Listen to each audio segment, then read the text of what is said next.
Salvador de Bahia, un nom qui fait rêver, une ville qui fascine. Une mégalopole de 2 500 000 habitants. Ici, tout est contraste et démesure. Des immeubles ponctuent le paysage, une colline couverte de villas luxueuses entourée de jardins tropicaux côtoie les favelas les plus pauvres, avec comme séparation un boulevard bordé d'arbres. Parfois, on croit avoir quitté la ville, car une autoroute longe une forêt équatoriale et on se demande comment elle a pu résister à la pression des pelleteuses. Le ciel est bleu azur et brusquement, la pluie chaude vous inonde. Les plages sont partout. La baie de Tous les Saints est une invitation permanente au plaisir de l'eau. La nature domestiquée ne semble pas avoir sa place dans cet univers de béton. Pourtant, la ville compte de nombreux parcs. Tous les week-ends, on vient au parc de Pituaçu pour y courir, marcher, faire du vélo, boire une bière, parler et flâner. 16 km de circuits vous attendent, bordés de cocotiers, de manguiers, de palmiers. Vous aurez sans aucun doute la chance d'apercevoir de gracieux petits singes. Si vous préférez les décibels, alors je vous conseille le parc des dunes d'Abaeté.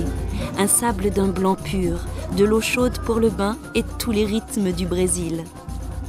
Le parc de la Cité sépare ces deux mondes si présents au Brésil. D'un côté les immeubles cossus et au bout du chemin, des masures sur une colline.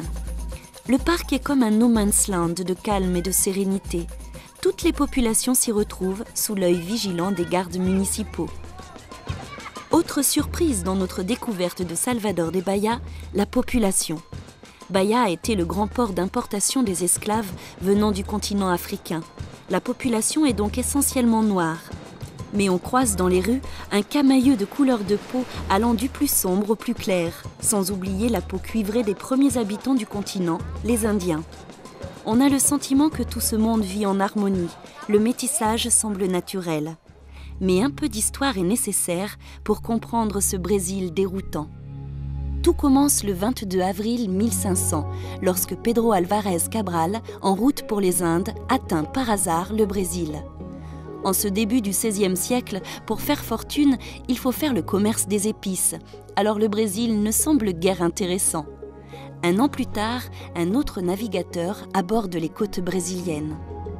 La baie de Tous les Saints, c'est Américo Vespucci qui a trouvé cette baie le 1er novembre 1501, le jour de la Toussaint. Donc il a décidé de l'appeler la baie de Todos os Santos. C'est une histoire des petits peuples qui se sont réunis au bord de l'Europe, de la péninsule ibérique, et qui cherchaient du pouvoir, des terres, de l'or. Donc ils sont partis un peu partout dans le monde. Pour Portugal, était vraiment une manière de montrer son pouvoir, y compris de sa foi. Ils cherchaient surtout le commerce avec l'Orient.